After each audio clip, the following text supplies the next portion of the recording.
Now there are 6 lines, 3 lines for each. We call it a triplet. Note them down, triplet. What is triplet? Mudhu, what is triplet? As you understand now. Atuli, what is triplet?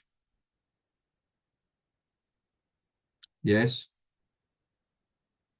What do you mean by a triplet? Lines tunakda. Yes, triplet means a stanza with 3 lines.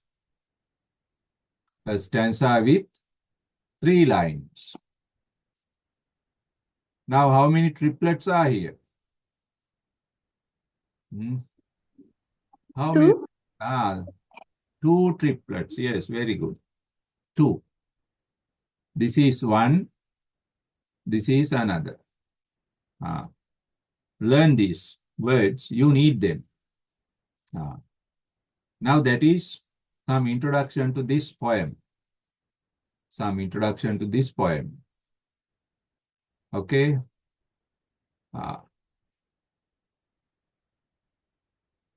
Now you know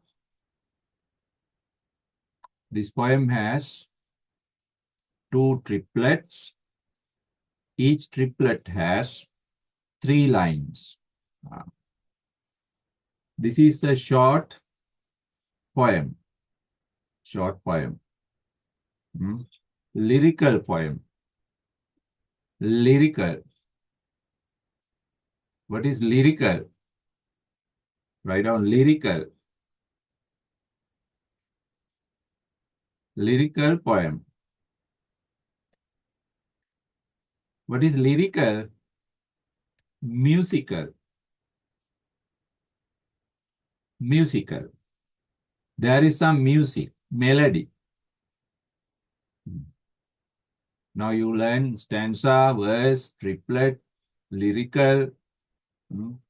They are technique or technical aspects of a poem. Right. Now, Alfred Lord Tennyson is the poet. He wrote this poem about the predatory bird, the eagle. The eagle is very large bird. Very large bird. He hunts other animals on land. The eagle is the king of the sky. The eagle is the king of the sky. Eagle means nature's power. Nature's power. Nature has such powers hidden like the eagle. Eagle is one of them. Okay. Now let's read the poem. He clasped the crag with crooked hands, close to the sun in lonely lands. Ring with the azure world he stands. The wrinkled sea beneath him crawls. He watches from his mountain walls. And like a thunderbolt, he falls. Only 2 triplets, 6 lines, but there is a nice picture about eagle's power and beauty. Okay. Now let's read the first line. He clasped the crag with crooked hands. He. Who is this he? This he? Yes, Netuli, who's this he? Eagle. Very good. The eagle. Now, the poet happens to see the eagle as a person, as a human being. What is that technique? I told you. I have taught you. What is that technique? Can one of you answer? He. The poet calls the eagle he. Why? He uses a technique. The eagle is like a human. Personification. Very good, Mudu. Personification. You can note it down. The eagle is personified.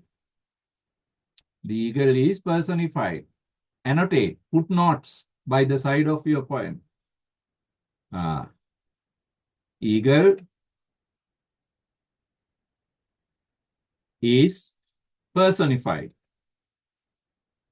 Then you will never forget these things if you put annotations. The eagle is personified. He clasped the crag with crooked hands. He clasped the crag with crooked hands. Right? He clasped the crag with crooked hands. Now, eagle is personified. Eagle is a man. Where is this man? The crag. What is the crag? A high piece of stone, crag, on a mountain. The eagle is on a piece of crag on a high mountain. The eagle is up there. The poet is down there. Do you understand? Right. Now, eagle is on mountain. Class. Now, look at this word. Class. What is class? You hold something strongly like this. Clash. Now, you know eagle has sharp claws. He clasps. What does he clasp? Holds? The whole mountain. The whole mountain. Then what is the idea? The eagle is very powerful. The eagle is very powerful. The eagle is authoritative. He can control the whole mountain. He can control the whole mountain. Right? He can control the whole mountain. Very authoritative. He can control the whole mountain. He clasped the crag with crooked hands. What type of hands does this eagle have? What type of hands?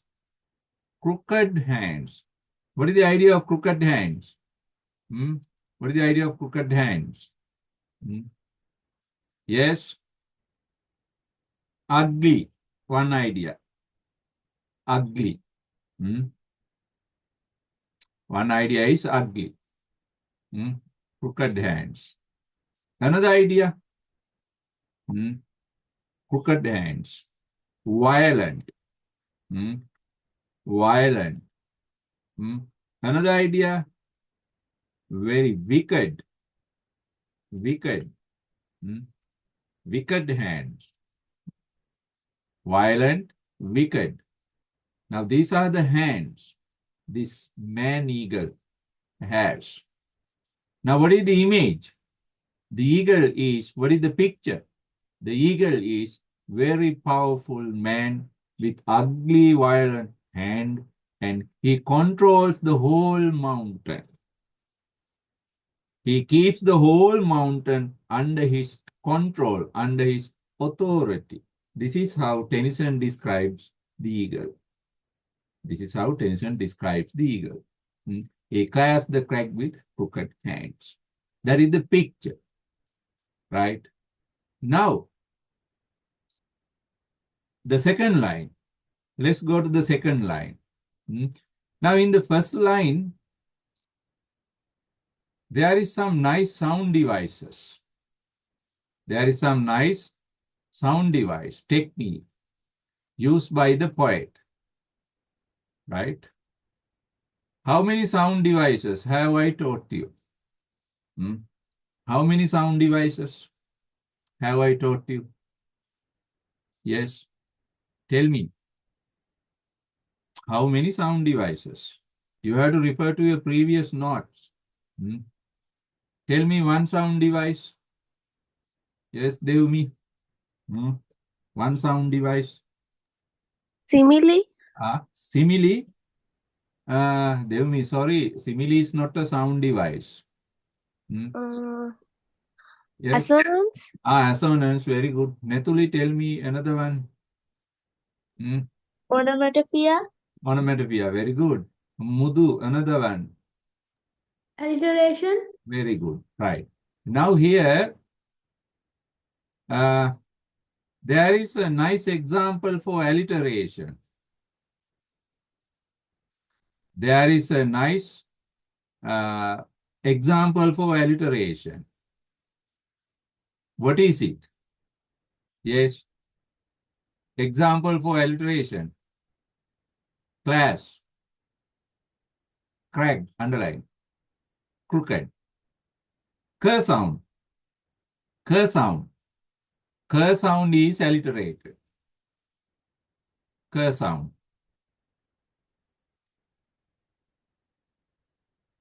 K sound. K sound is alliterated. Note it down. Write this down. K sound. What is the idea of K sound? What is the idea of K sound? Rough. You know rough. Roughness. Roughness. Not soft. Very rough. Rough means not soft. Not like mudu. Very hard. Now, what is the idea? This is eagle's roughness. This is eagle's wicked nature aspect. He clashed the crack with crooked hands. That's why Tennyson uses this K sound repeatedly. That is alliteration. Because this K sound has a meaning. What is the meaning? The eagle's rough qualities.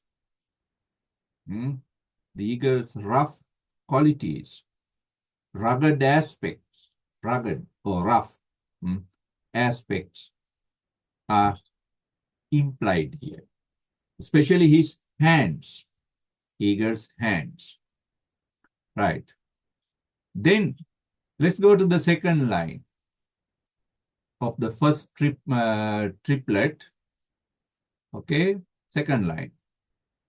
What is the second line? Close to the sun in lonely lands. Close to the sun in lonely lands. Where is this eagle? On top of the mountain. On top of the mountain. Above the mountain, above the eagle, there is the sun. There is the sun. The sun is a symbol here, no doubt. The sun is a symbol.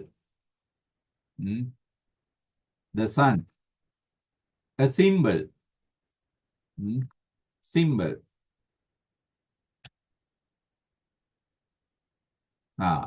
What is the meaning? What is the meaning of this sun? Can you give me some idea? Why does the poet use this sun as a symbol? Why does the poet use it as a symbol? The sun. I have taught you. I have taught you. Symbolic meanings. Okay. Facts and opinions. I have taught you. What is the meaning of the sun? Sun is a symbol. Yes? Can you give me? Devmi? Mudu? Netuli? Give me meaning. Now, flower has a meaning. Girls are like flowers. We discuss similes. Similes, metaphors. What is the meaning of this sun? Why does the poet use the sun as a symbol? What is the meaning? Power. One meaning is power. The sun is symbol of power. Another meaning, symbol of power. You can't go close to the sun. You can't go close to the sun. Why? You cannot go close to the sun. Why? Because you are burnt. The sun is very destructive. Destructive. The sun can destroy you. Mm. Now, another symbolic meaning of the sun is destruction. Mm. The sun is the leader, you know, the sun is the leader of our universe. Mm. What is that? Authority. Authority. Mm. Leadership. Authority. Now, they are the symbolic meaning of the sun. Then why does the poet use it as to describe the eagle close to the sun in lonely lands, close to the sun? The eagle can go close to the sun, but we can't go close to the sun. Why? We are burned to ashes, we are destroyed, but this eagle can. This eagle can. Actually, the eagle cannot go there, but poet says he can. This is a poetic technique. We call that technique, hmm, we call that technique, write down, hyperbole. Hyperbole. Hyperbole. Or you can use this word also, exaggeration. Exaggeration. What is hyperbole? You boast something or someone. You overestimate. You say more than that person has. Mm.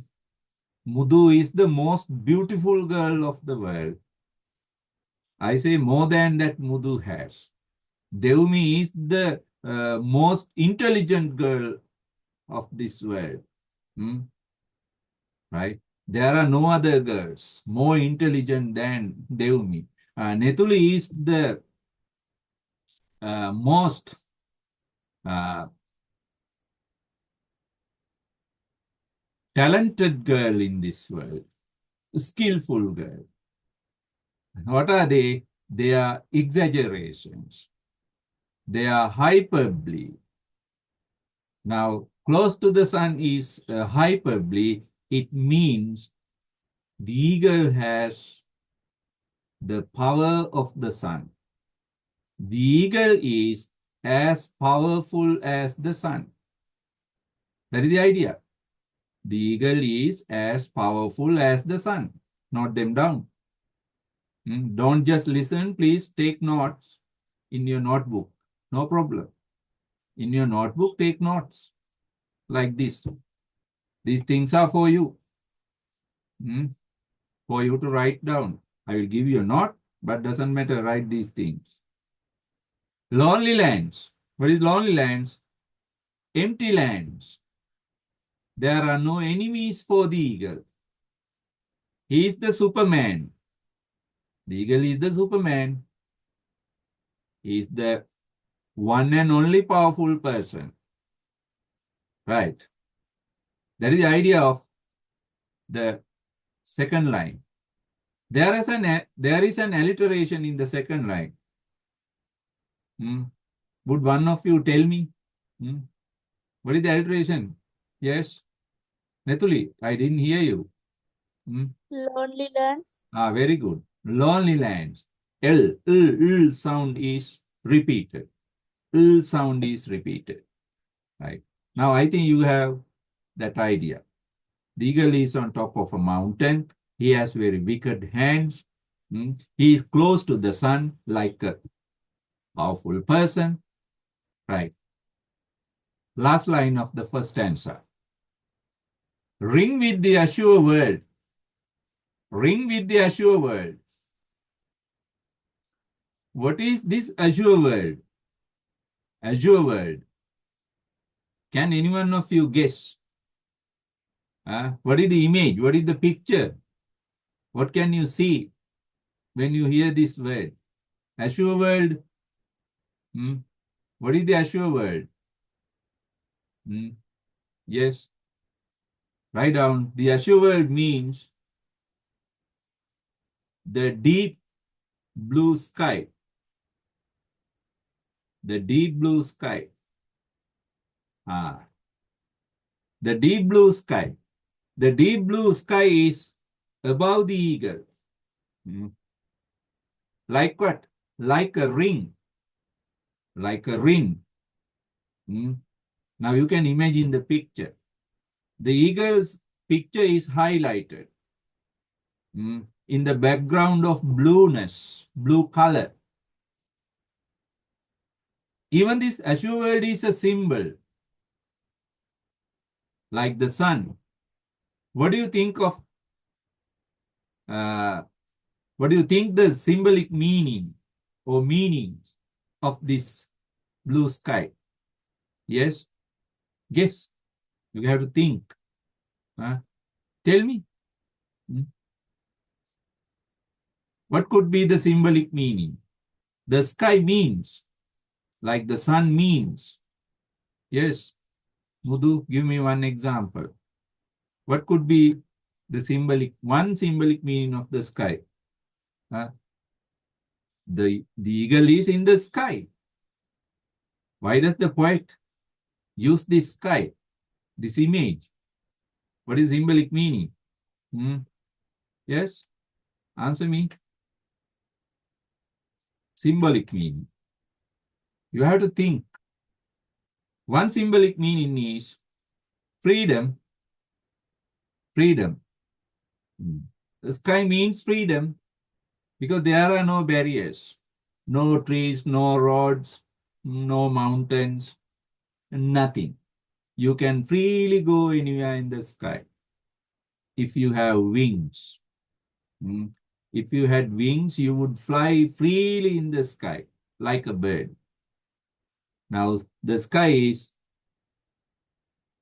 symbolic of freedom. What else?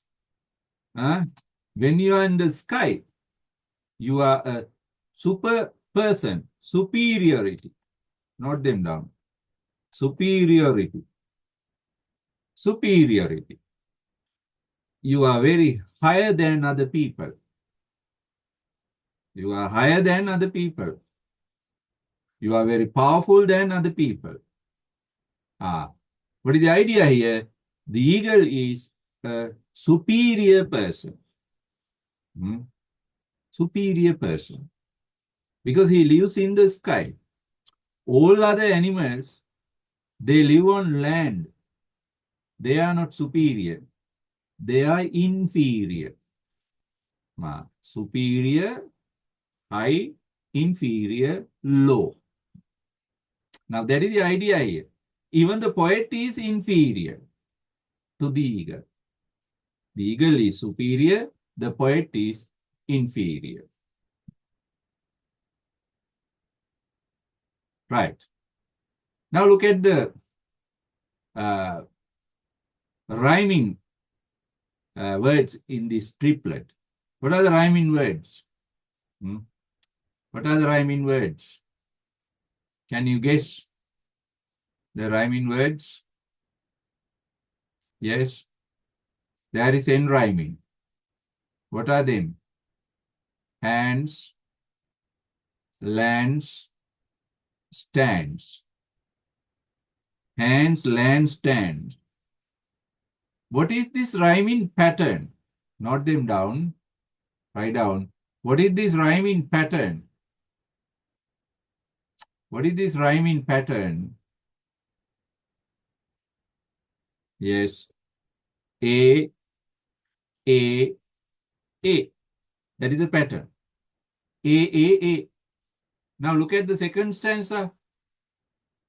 Second stanza. Crawls, walls, falls.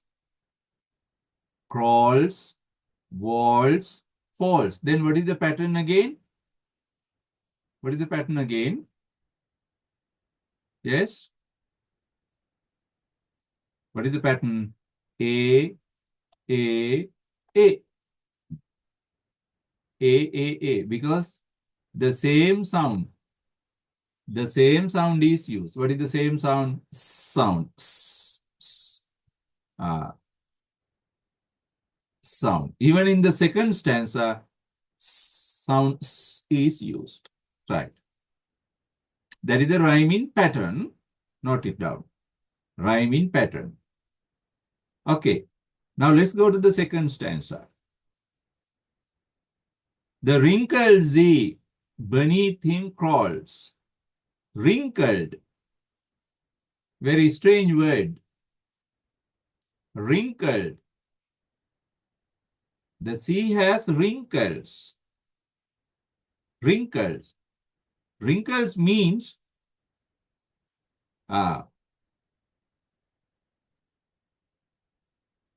that old people's skin. Old people's skin has wrinkles. Wrinkles. When you grow old, when you become old person, your skin wrinkles. Now the sea is personified as an old man. Note it down. The sea is personified as an old man with wrinkles in the skin. You see that image. Where is this old man? Beneath, under, below. Beneath means below him. He means the eagle. Below the eagle. Now we know the eagle is superior. Now this wrinkled sea is inferior, lower. Eagle is higher. The eagle is higher. The sea is lower. What is the idea? The eagle is much more powerful than the sea. Now this wrinkled sea crawls. What is crawl? You are crawling on your feet and hands like an animal, like a weak person. Now, poet says, his eagle is youthful, his eagle is very strong, his eagle is very powerful, but the sea is weak, old person, powerless man. This is also exaggeration or hyperbole. This is also hyperbole.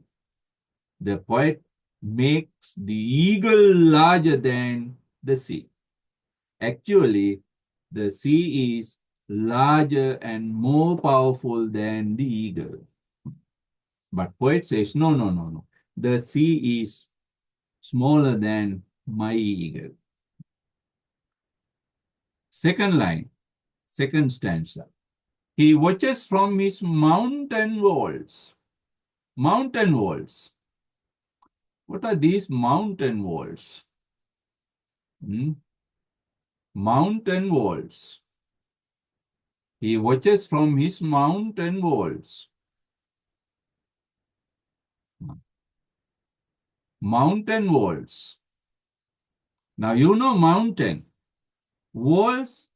Now all mountains are like a wall around the eagle. Like the wall of your garden. Now your garden has a wall for your protection. The eagle has a wall of mountains. What is the idea? The eagle is the king, protected person. Mountain walls implies a citadel or city or kingdom or palace. Now eagle is protected by mountain walls. He is the king there. He watches. He looks down at his kingdom. Now what is the image? The eagle is very powerful person living in mountain walls or palace. He's a majestic character. These are all exaggerations. Actually, eagle does not have that power. But the poet, he appreciates, he loves this bird. Therefore, he exaggerates things. He exaggerates things. Even you do it. You boast. Anything you love. Last stanza is very, very important. Why? Last stanza has a strange technique. Some technique that describes eagle's power. What is that technique used in the last stanza? What is the technique used in the last stanza that describes eagle? Yes, Mundu. What is the technique? Devmi, what is the technique used in the last line? Simile. Yes? Simile. Simile, yes, Mudu. Simile. They will be correct. Simile. What is the simile used in the last line? Like a thunderbolt. Like a thunderbolt. Like a thunderbolt. What is a thunderbolt? What is a thunderbolt? Thunderbolt is very powerful. Nature's force. Very powerful nature's force. Lightning. In the rainy days, you will experience thunderbolt. Thunderbolt can kill you. Thunderbolt is very powerful, destructive. Now Tennyson says, the eagle is also like a thunderbolt. He can kill any animal instantly, quickly, instantly. Now you can see the picture. The eagle swoops, comes down from the sky very fast in a lightning speed. How does he come? In a lightning speed. We can't even imagine how eagle swoops down in a lightning speed. I will show you some pictures, some video clips about the eagle. He falls. Tennyson says he falls. He falls. What is this? Falls. Actually, eagle does not fall. Eagle does not fall. Eagle does not fall. What does he really do? Coming from the sky, what does he do? What does he do? What is the word for this? Instead of falls, what is the real word? But Tennyson does not use that word. What could be the other words you can use here instead of falls? Yes? What are other words you can use? But Tennyson use only falls. What are other words you can use? You can say kills. Kills. Eagle kills. What else? Hunts. Hunts. Eagle hunts. What else? Prey. Preys. Hunts or eat other animals. But Tennyson does not use those words. Why? These words are ugly in meaning, dangerous in meaning, violent in meaning. He does not use. Tennyson does not want to say his favorite bird is a killer. Tennyson does not want to say his favorite bird is a hunter. Therefore, he says false. He hides that true nature. This is also technique. This is also technique. This is also technique. Hiding the true nature of the eagle. Hiding the true nature of eagle. We call it euphemism.